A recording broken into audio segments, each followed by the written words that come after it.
Como a pastora estava dizendo, né, a gente está nessa série de pregações, nessa série que fala justamente de se livrar de sentimentos destruidores. E hoje a gente vai falar de um sentimento que é bem comum. Quem aqui já se sentiu culpado na vida? Levanta a mão. É uma coisa que acontece com todo mundo, não é verdade? É uma coisa que a gente sente, que dói, que pesa, não é verdade? Mas antes de falar da culpa, deixa eu ler aqui para nós. Coloca aí, Letícia, para mim. 2 Coríntios 7, versículo 9. 2 Coríntios 7, versículo 9. Diz assim na palavra de Deus: a tristeza, segundo Deus, produz um arrependimento que leva à salvação, e não remorso.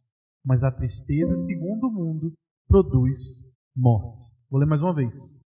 A tristeza, segundo Deus, produz um arrependimento que leva à salvação, e não remorso. Mas a tristeza, segundo o mundo, produz morte. Às vezes a gente se sente culpado, né? A gente geralmente se sente culpado porque a gente errou, não é verdade? A gente fez alguma coisa errada, a gente sente que falhou. E aí a gente sente que falhou e de repente começa aquele sentimento de culpa. Aquele sentimento de, caramba, e agora? Errei. O que eu faço a partir de agora? O que eu faço? Eu queria dizer a você primeiro que o sentimento de culpa é algo normal, é algo natural. Porque o problema não é a culpa em si, mas é o que a gente faz com ela. Qual o resultado dessa culpa? Porque a verdade é que muitas vezes, porque fazemos algo errado, porque pecamos, porque fazemos algo que não agrada ao Senhor, nós nos sentimos culpados. Mas se essa culpa, ela nos trouxer arrependimento, se essa culpa nos trouxer uma mudança de atitude, uma mudança de pensamento, então, na verdade, essa culpa não foi de fato ruim. O problema é quando essa culpa ela não produz esse tipo de coisa. Nesse versículo que a gente leu aqui em 2 Coríntios 7, 9, ele fala da tristeza segundo Deus e a tristeza segundo o mundo. Se você olhar o contexto dessa passagem, na verdade, Paulo está falando lá para os Coríntios, dizendo assim, olha, eu mandei uma carta para vocês, e o que eu falei fez com que vocês se sentissem tristes. Ou seja, Paulo exortou, Paulo deu aquele puxão de orelha no povo, e aí o povo se sentiu culpado. E Paulo até diz assim, na hora, quando eu soube do feedback de vocês, eu até fiquei assim, rapaz, será que era para eu ter mandado isso mesmo? Mas aí Paulo vê que aquela carta, na verdade, produziu vida. Que aquela carta que, num primeiro momento, produziu tristeza, num primeiro momento, produziu culpa. Na verdade, ela redundou num bem maior. O Senhor usou aquela tristeza, o Senhor usou aquela culpa para trazer transformação.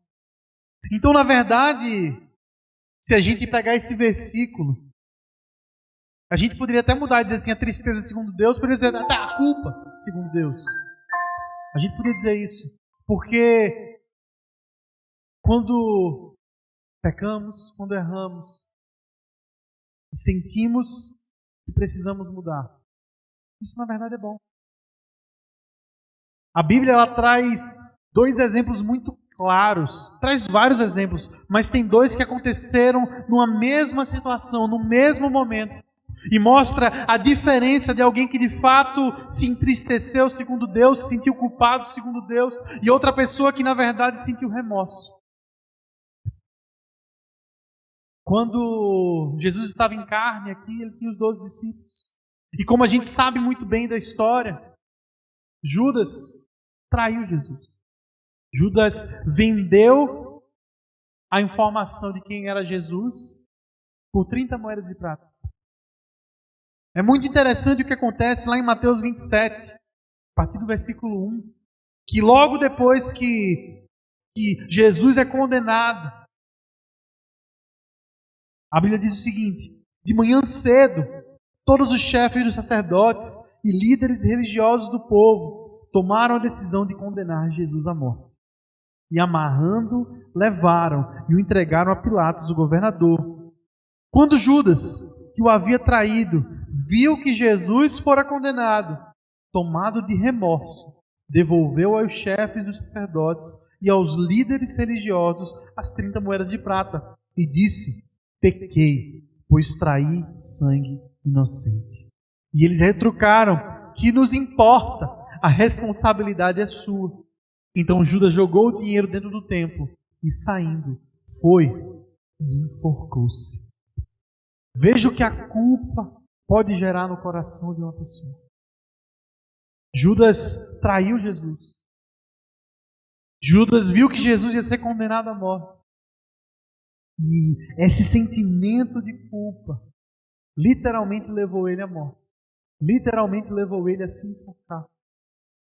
O interessante desse texto, dessa situação, é que ele fala muito claramente que Judas sentiu remorso. Sentiu uma culpa, um remorso, não um arrependimento. Ele sentiu remorso não pela traição em si, mas pela consequência daquilo que havia acontecido. Você vê que o versículo diz, olha, o versículo 3, quando Judas, que o havia traído, viu que Jesus foi condenado, foi tomado de remorso. Ele ficou com remorso do que aconteceu, não do que ele fez. Não da atitude de trair, mas da consequência.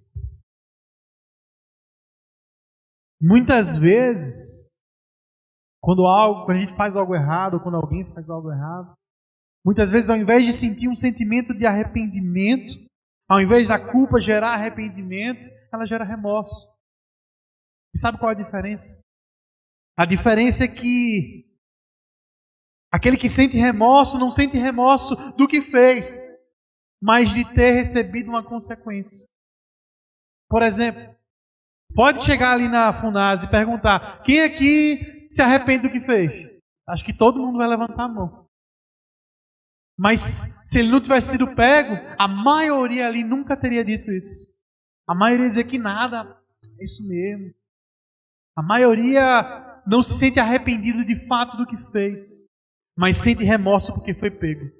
É igual uma criança. A criança está fazendo uma coisa errada, aí você: ei menino, faz isso não sei o que, menino, eita, desculpa, não sei o que, começa a pedir desculpa. Não porque estava fazendo errado, porque se você virar as costas ele vai fazer de novo. Mas ele sente um remorso porque foi pego. Ele sente aquele sentimento ruim porque a situação agora apertou para ele. Isso é completamente diferente do arrependimento. Aquele que se entristece segundo Deus, aquele que sente culpa segundo Deus, ele vai se arrepender daquilo que ele fez, não da situação, não da consequência ruim. Porque quando sentimos remorso, a gente faria tudo de novo, do mesmo jeito, esperando que a gente não fosse pego. A verdade é essa. O remorso não tem nada a ver com arrependimento. O remorso tem a ver com um senso de sobrevivência. De dizer assim: olha, então eu tenho que fazer melhor da próxima vez, eu tenho que fazer mais escondido, eu tenho que fazer mais assim, sabe? Não é o sentimento que diz assim: eu errei, eu preciso mudar, eu preciso ser transformado. Não. É um sentimento de agora eu vou me especializar mais desse mal para poder fazer e não ser pego, para não ter consequência. Isso é que é remorso. Mas quando uma situação acontece que não tem mais saída, não tem mais o que fazer, não tem como consertar, a pessoa vai carregar esse remorso pro resto da vida. Vai carregar essa culpa pro resto da vida. No caso de Judas, ele de fato carregou a sua culpa, o seu remorso pelo resto da vida. Foi uma vida curta, mas ele carregou.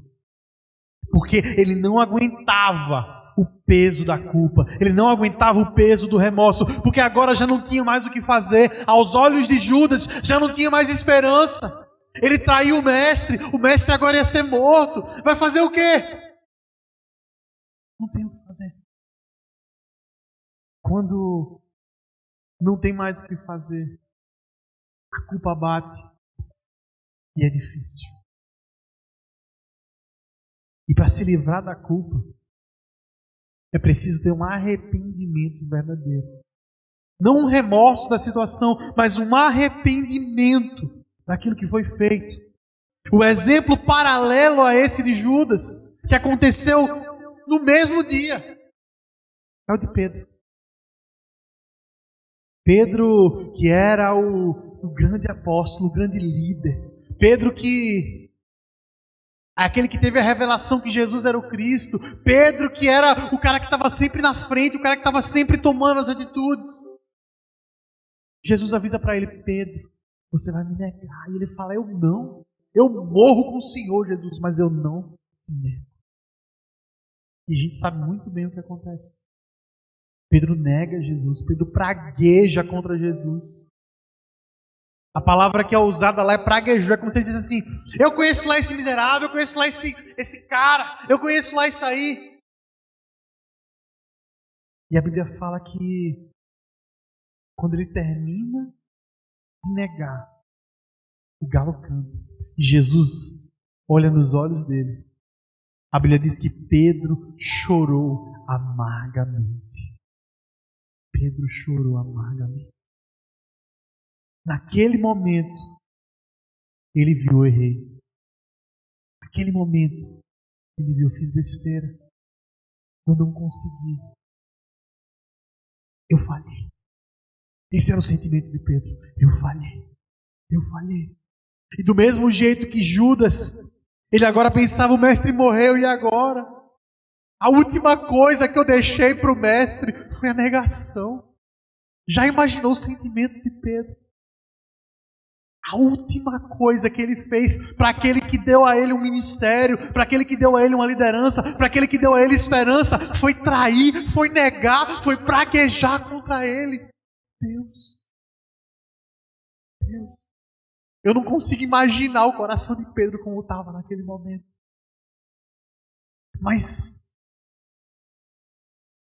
e a culpa? Quando você vê lá em João 21, essa culpa, ela quase levou Pedro a desistir de tudo.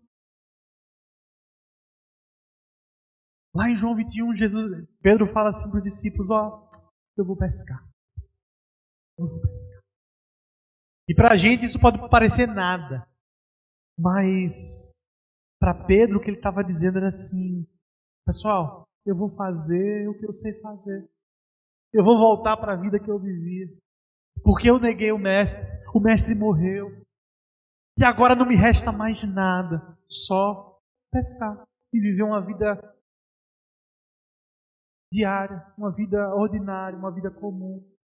Porque toda aquela esperança de ver o Cristo, toda aquela esperança de viver algo maravilhoso tinha ido embora com a morte de Jesus. E o sentimento dele era o mesmo que Judas: acabou, não tem mais o que fazer, acabou, já era. Mas diferente de Judas, Pedro não sentia remorso da consequência da sua ação, não. Ele se sentia arrependido porque tinha negado. Porque a verdade é que aquela negação dele, não houve nenhuma consequência maior. Não houve nada que pudesse fazer ele dizer: eita, me pegaram nisso aí. Não, ele se sentiu arrependido genuinamente. Ele sentiu culpa naquele momento. Mas daquilo que ele tinha feito. Ele sentiu culpa daquilo que ele tinha feito. Mas Pedro sabia quem era Jesus. Pedro tinha intimidade com Cristo. E eu acredito que no coração de Pedro havia uma fagulha de esperança, pensando assim: quem sabe ele aparece de novo. Quem sabe, não sei, alguma coisa pode acontecer. E eu imagino o coração de Pedro quando as mulheres chegam de madrugada dizendo: pessoal, Jesus ressuscitou. Eu imagino que Pedro não pensou muito não, ele só saiu correndo. A Bíblia diz que ele correu para o túmulo. Porque eu acho que ele estava pensando: meu Deus, é a minha chance. É a minha chance de pedir desculpa. É a minha chance de consertar. É a minha chance de fazer alguma coisa. E ele chega no túmulo. Está vazio. E eu acho que naquele momento ele pensa: eita, não foi dessa vez. Foi dessa vez. Mas esse mesmo momento que Pedro fala que vai pescar, Jesus aparece na praia.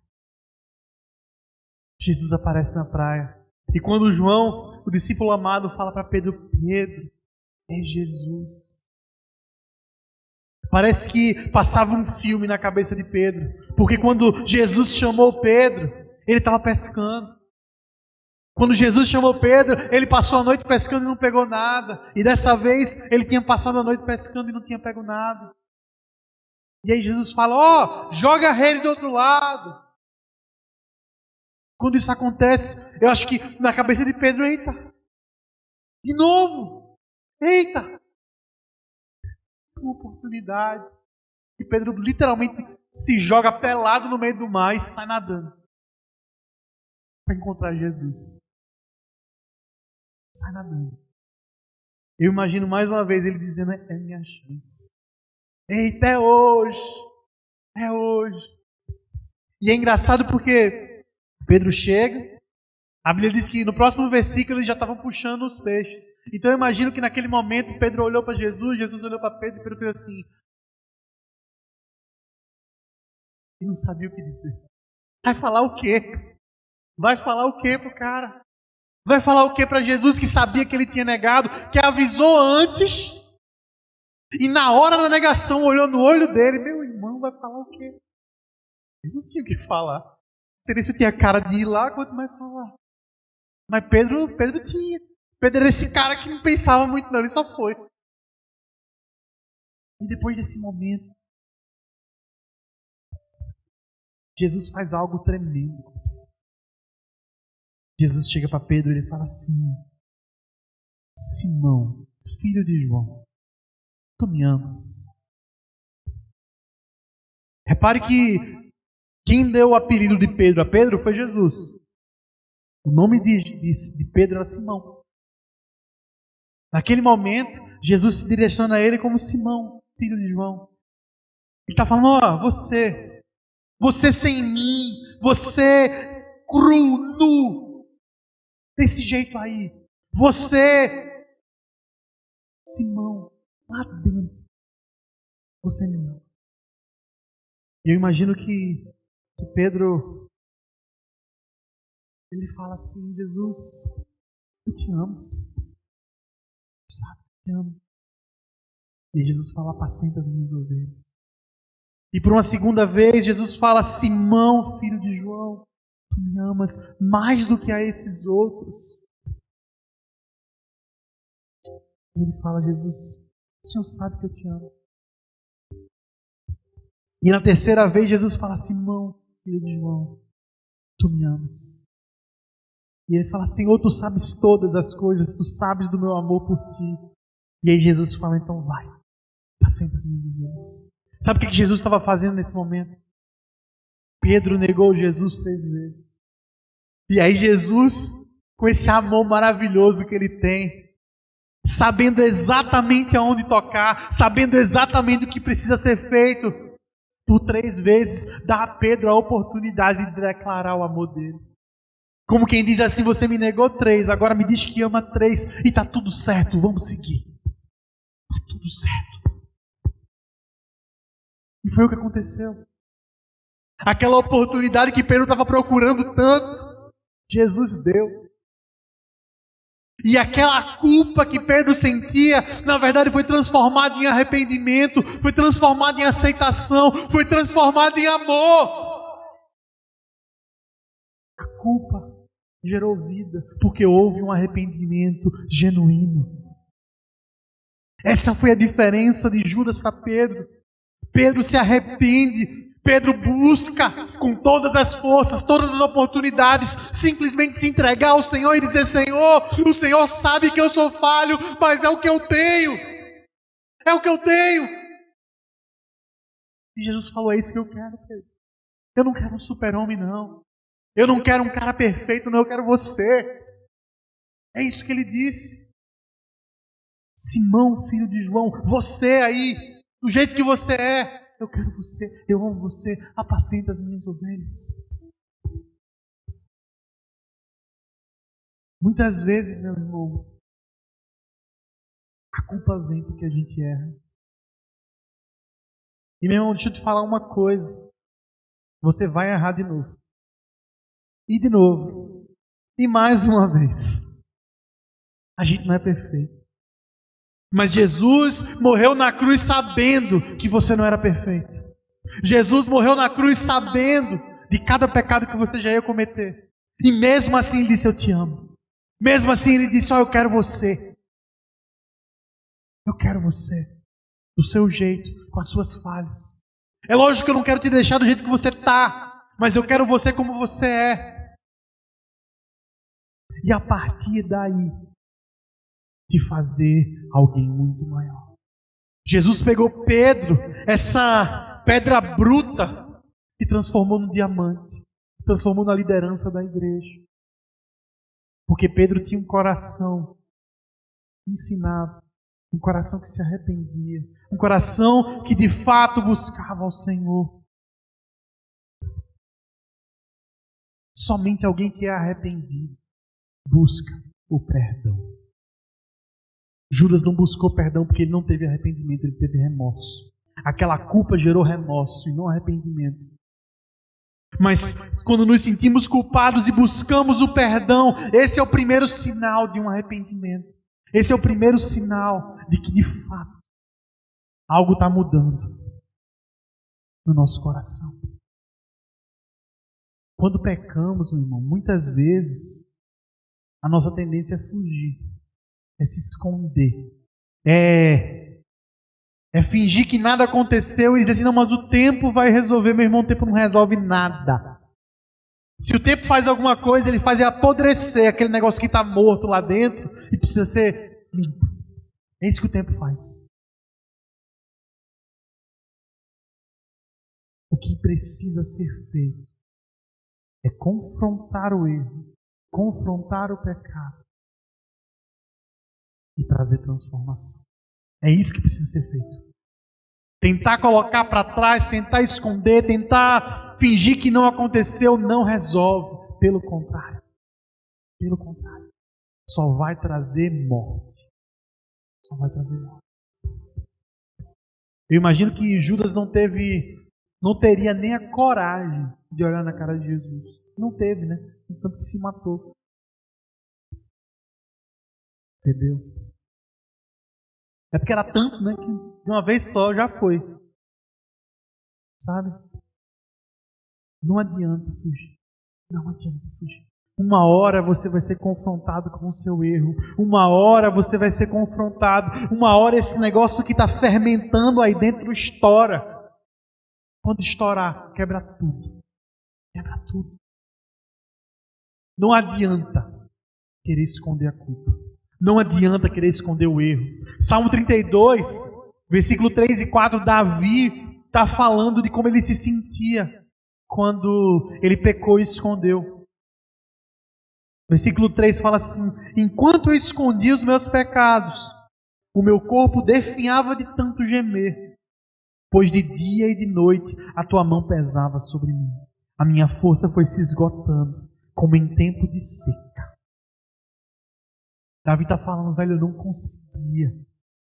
Eu estava com essa culpa, carregava essa culpa, tentando me esconder, tentando, não dar um jeitinho, e essa culpa estava consumindo Davi. Estava consumindo. A culpa traz isso, vai consumindo você de dentro para fora, até que não reste mais nada. Até que, de alguma maneira, saia. Às vezes ela sai num câncer. Às vezes ela sai numa irritabilidade que você não tem como explicar. Às vezes ela sai de tantas formas, numa depressão talvez. Se não houver um enfrentamento, a culpa vai crescer, fermentar, até explodir. E eu imagino que você não quer isso. Eu não quero isso para mim nunca. Mas então o que a gente pode fazer? O que é que a gente faz então para se livrar da culpa? Qual caminho a gente deve tomar? Provérbios 28, 13 traz uma chave para a gente. Traz uma direção. de como a gente pode começar a se livrar da culpa. Provérbios 28:13 fala assim: quem esconde os seus pecados não prospera, mas quem os confessa e os abandona encontra misericórdia. Vou ler mais uma vez. Quem esconde os seus pecados não prospera, mas quem confessa e deixa encontra misericórdia. O Senhor, Ele dá passos para a gente. Deus, Ele é um Deus de luz. Ele é um Deus de luz. Ele não é um Deus de trevas. Ele não é um Deus de escuridão. Então, toda resolução diante de Deus sempre é trazer para a luz. E o primeiro passo para se livrar da culpa é esse: é reconhecer e confessar o seu pecado. É trazer para a luz aquele erro. Precisa ir para a luz. Se não for para a luz, se permanecer nas trevas, Satanás vai continuar tendo poder. O arrependimento, ele começa com reconhecimento. Ele começa com essa confissão. E sabe uma coisa que eu descobri há pouco tempo? A palavra confissão, no original lá, ela significa falar a mesma coisa. Junção de duas palavras, homologuê. Falar a mesma coisa, ter o mesmo discurso. Então, quando eu confesso, significa que eu estou dizendo a mesma coisa que Deus sobre aquele assunto. Por exemplo, Deus está dizendo para mim: olha, roubar é errado. E quando eu confesso dizendo: Deus, eu roubei. E como o Senhor disse que roubar é errado, eu errei. Eu estou dizendo a mesma coisa que o Senhor. Eu estou confessando. Porque às vezes, e é importante você entender isso, porque às vezes o reconhecimento e a confissão, ela não vem necessariamente acompanhada de um sentimento.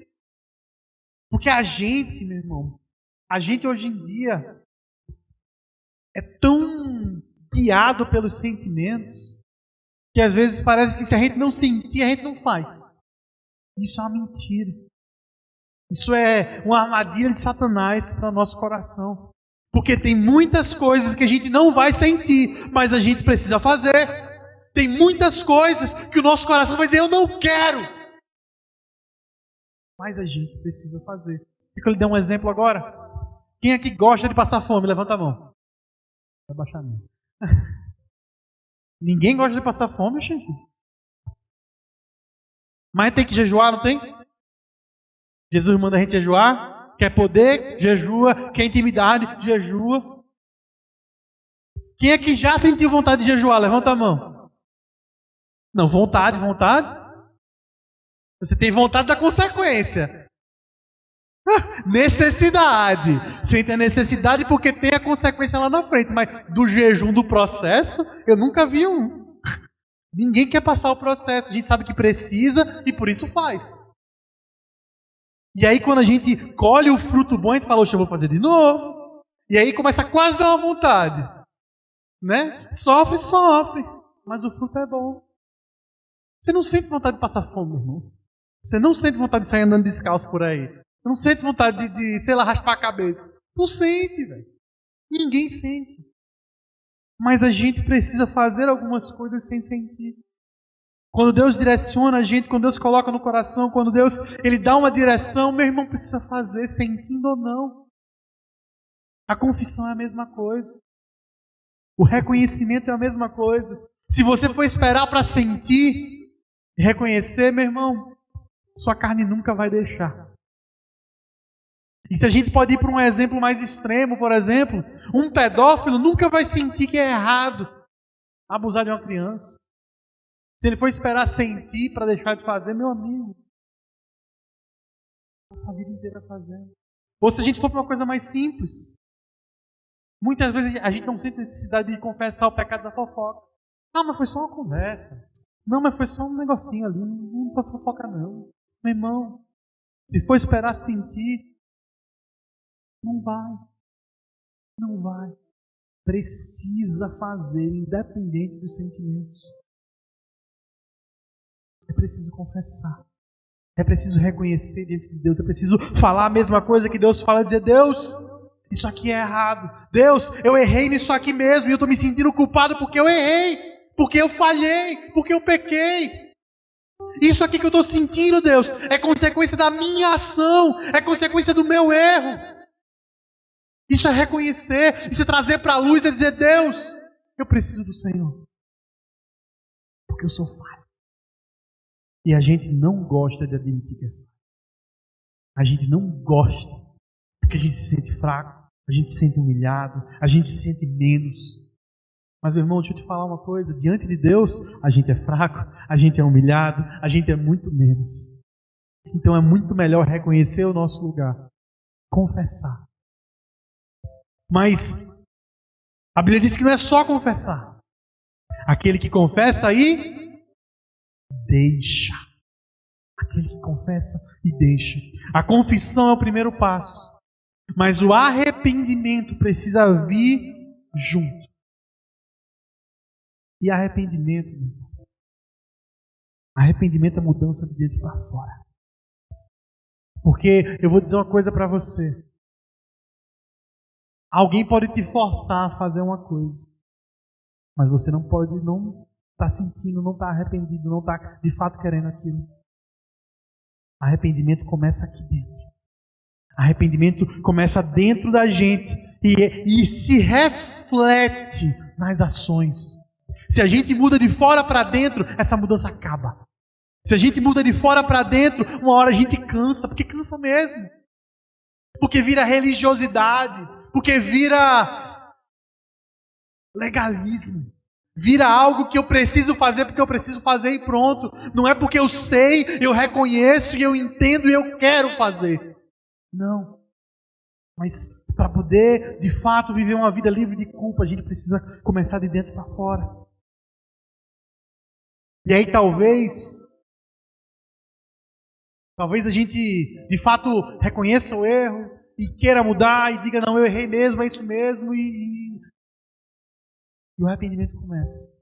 Mas talvez não, talvez aquela culpa, a gente fica assim, não, mas eu fazia, mas fazia diferente. Ah, não, mas, e começa a se justificar, não, mas eu estava certo. Não, mas era assim mesmo. Não, mas a carne é fraca. Não mais, não, sabe? Quando a gente começa a se justificar demais, quando a gente começa a não reconhecer, o arrependimento não vem. E aí resta aquilo que aconteceu com o Judas. Uma tristeza que não era segundo Deus, uma culpa que não era segundo Deus, e uma culpa que gera morte. Mas se racionalmente você sabe, não, isso aqui a Bíblia diz que é errado. Eu fiz, eu não me arrependo, mas eu sei que é errado. Meu irmão, comece a orar. Comece a orar, porque só quem pode mudar você de dentro para fora é o Senhor. Só quem pode mudar você a partir do seu Espírito, a partir do Espírito Santo é o Senhor. Quando nós nos convertemos, nós recebemos o Espírito de Deus no nosso espírito e fomos vivificados. E nesse momento é preciso clamar para esse Espírito e dizer, Deus, eu não consigo. Deus, eu não quero mudar. Eu não sei se você já passou por isso, mas eu já passei por isso. Disse, eu sei que eu estou errando, mas é tão bom. Eu sei que eu estou errando, mas... E faz de novo. Faz de novo. E faz de novo. Entenda, meu irmão. Eu não estou falando aqui de pecado que você luta contra ele, não, porque existe isso. Há pecados que a gente luta, e talvez passe uma vida inteira lutando. Não é disso que eu estou falando, mas é de um pecado que você sabe que é errado e ainda assim você tem prazer nele. Isso é que é problema. E meu irmão, eu vou te falar uma coisa. A gente precisa pedir ao Senhor misericórdia para transformar o nosso coração. Quando a gente reconhece isso, mas percebe que o nosso coração está duro, percebe que o nosso coração não está alinhado com o coração de Deus, é quando a gente precisa começar a clamar, é quando a gente precisa começar a jejuar, a dizer, Deus, mata essa carne, porque eu não quero fazer o bem. É aquilo que Paulo falou, o bem que eu quero fazer eu não faço, mas o mal que eu não quero esse eu faço. Paulo dizendo assim, eu estou lutando, mas dentro de mim tem uma vontade que não é minha e me faz fazer o mal, e eu luto, e eu volto, e eu viro. E Paulo dizia que clamava contra isso. Clamava. A Bíblia fala que Paulo tinha um espinho na carne. E diz que Paulo clamou, pedindo para que Deus tirasse esse espinho. E Deus falou: não, a minha graça te basta. Você vai continuar com esse espinho. Porque esse espinho vai te ajudar a não ser orgulhoso. Porque esse espinho vai te ajudar a não se ensoberbecer com aquilo que eu tenho te dado. E Paulo fala: então nesse caso eu vou me gloriar na minha fraqueza. Porque eu sou fraco. E quando eu sou fraco é que eu sou forte. E esse reconhecimento da fraqueza é que faz com que a gente dependa de Deus. E esse reconhecimento da fraqueza é o que faz com que a gente clame, com que a gente busque, com que a gente, ao invés de correr de Deus, quando a gente peca, a gente correr para o Senhor, para os braços dele e pedir misericórdia e pedir graça. É isso que a gente precisa fazer. Então, se você sabe que errou, mas não tem um coração arrependido, comece a orar. Porque sem arrependimento não é possível resolver a culpa. Sem arrependimento você vai continuar carregando esse peso. Vai continuar fermentando, vai continuar apodrecendo. E aí, o arrependimento, a consequência natural do arrependimento, é algo que a gente precisa fazer, chamado conserto.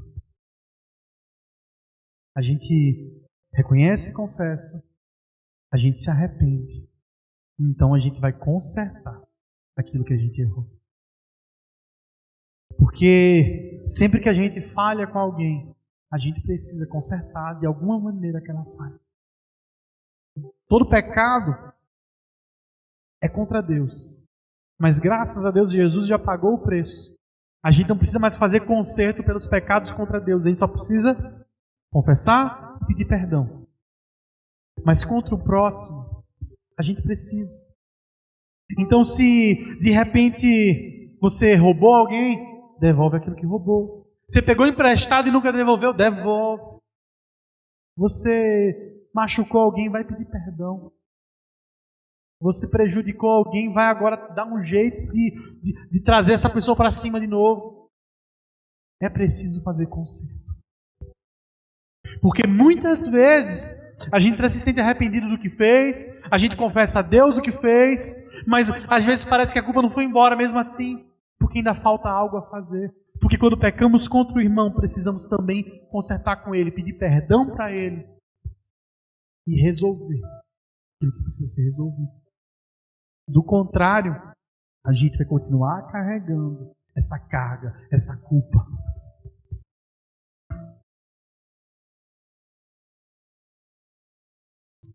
E depois que a gente faz tudo isso, depois que a gente reconhece, confessa, se arrepende e conserta, a gente precisa aceitar o perdão de Deus. A gente precisa aceitar e deixar o passado para trás. Irmão, se a gente fez tudo isso, não tem por que sentir culpa. Se a gente viveu tudo isso, não tem porquê carregar esse peso, mas o peso já foi entregue. Se a gente confessou, se arrependeu, consertou, agora a gente só aceita aquilo que Deus fez por nós. Só aceita. A Bíblia diz que Deus lança os nossos pecados nas profundezas do mar. Ele se esquece dos nossos pecados. Mas parece que às vezes a gente quer mergulhar e catar pecado para dizer: Deus, mas isso aqui que eu fiz, Deus, mas aquilo ali, meu irmão. Se Deus já jogou fora, para que tu vai catar? Para com isso. Aquilo que Deus já perdoou, aquilo que Deus já apagou, aquilo que Deus já pagou, não tem o que fazer. Para de querer ressuscitar. Porque se a gente fez tudo isso e se sente culpado, a verdade é que agora é Satanás no teu ouvido falando: eita, aquilo que tu fez, eita, aquilo que tu fez. E quando a gente dá ouvido a Satanás, a gente só vai para o buraco. A verdade é essa. Porque se você fez todo o processo, se você resolveu o que precisava ser resolvido, não tem para que ter culpa. Não tem como ter culpa. A não ser que haja algo mal resolvido. Se está mal resolvido, então tem algum pedaço desses passos aí que não foram feitos. E aí a culpa acontece. E na verdade a Bíblia fala também de mais uma razão. Mais uma razão. Porque a Bíblia fala o seguinte lá em 1 João. Se confessarmos os nossos pecados, Ele é fiel e justo para nos perdoar de toda injustiça e nos purificar. Mas também a Bíblia diz lá em Mateus 6, no finalzinho da oração do Pai Nosso, Ele fala, porque teu é o reino, o poder e a glória para sempre. E aí Ele fala, pois, se perdoarem as ofensas uns dos outros, o Pai Celestial também lhes perdoará. Mas se não perdoarem uns aos outros, o Pai Celestial não os perdoará as ofensas. Já pensou? A Bíblia está dizendo assim, olha, você pode até, se arrependeu, confessou e tal, fez todo o processo, mas você está guardando uma mágoa de outro ali. Você está guardando uma outra situação, que nem é essa, mas você está guardando ali a mágoa. A Bíblia diz que se a gente não perdoa, a gente não é perdoado. E se a gente não é perdoado, Satanás encontra brecha. Satanás encontra legalidade. Se a gente não perdoa, o inimigo vai continuar aqui na cabeça. E ele vai procurar cada coisinha, cada área, cada lugarzinho para fazer estrago. Eu ouvi uma história uma vez que eu achei muito interessante. Diz que o homem tinha uma casa. E aí Satanás bateu na porta dele um dia. E aí Satanás fez, me dá um pedacinho da tua casa? Eu não, sai daqui. Fechou a porta na cara dele. No outro dia, Satanás bate de novo, me dá um pedacinho da tua casa? Não, rapaz. E aí isso foi. E ele ia lá enchendo o saco, importunando. Até que um dia Satanás falou assim, faz o seguinte, deixa só eu bater um preguinho aqui na tua porta. Aí o cara parou, pensou. Vai, bate um prego, vai, para de me encher o saco. Foi dormir. No outro dia ele acorda um cheiro de podre, um cheiro de carniça, um negócio. Danado é isso. Foi. Quando ele abriu a porta, estava lá pendurado no preguinho lá, um bicho morto. Aí foi tirar, Satanás, epa, aqui não, o prego é meu.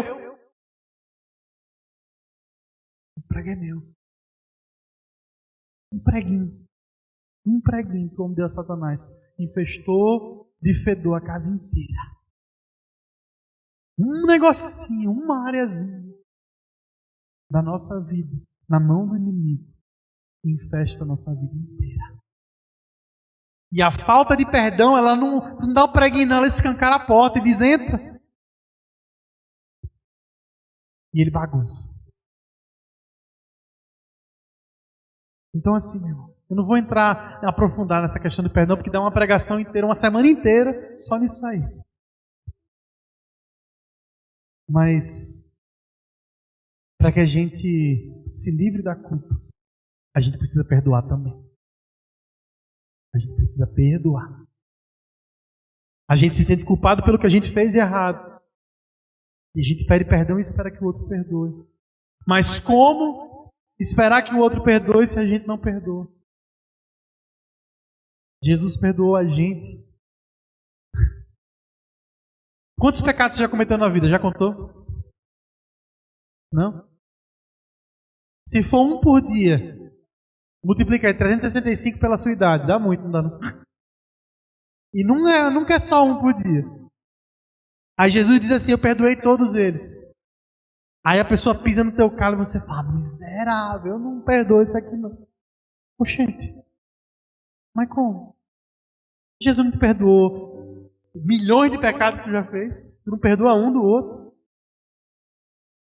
É por isso que ele diz que se você não perdoar o outro, você não é perdoado. Porque ele fala, meu amigo, se você não está querendo perdoar um, eu não vou te dar o resto não. Fica com a carniça. Então, meu irmão, o que eu quero que você saia daqui essa noite pensando, lembrando, é que a culpa, você não precisa carregar ela. Você não precisa carregar a culpa. Você precisa resolver aquilo que te faz sentir culpado. Você precisa resolver, colocar os pés da cruz, reconhecendo, confessando, se arrependendo e consertando. Quando você faz isso, meu irmão, a vida vira leve. Quando você faz isso, meu irmão, você consegue viver o melhor de Deus. Porque não há culpa. A Bíblia fala assim: nenhuma condenação há para aqueles que estão em Cristo Jesus. As coisas velhas se passaram, eis que tudo se fez novo. Eis que tudo se fez novo. Meu irmão, em Cristo, as coisas se fazem novas. A Bíblia diz que as misericórdias do Senhor se renovam a cada manhã. E é por causa dessas misericórdias que nós não somos consumidos. Sabe o que isso quer dizer? É o seguinte, se todo dia não tivesse misericórdia, era tanto pecado na tua vida que você ia morrer. É isso. Então a misericórdia de Deus tem que estar se renovando toda manhã. Porque a gente merece a morte. A Bíblia diz que o salário do pecado é a morte, mas que o dom gratuito de Deus é a vida eterna. O que é que você quer, meu irmão? O que é que você quer? Você quer caminhar livre? Você quer caminhar sem peso? Jesus falou assim: deixa eu levar o teu fardo, que é pesado, e leva o meu, que é leve. A gente tem uma escolha: carregar o fardo de Jesus ou carregar o nosso. E o fardo de Jesus é um dia por vez. Porque a Bíblia diz: basta cada dia o seu mal. A culpa é resultado do passado. Se você ficar vivendo de passado, meu irmão, você vai carregar muito mais do que um dia. E isso pesa, ninguém aguenta. Por isso, em nome de Jesus, meu irmão, resolva o que precisa ser resolvido. Se arrependa. Eu quero te convidar a baixar a tua cabeça agora, nesse momento. É no teu lugar mesmo.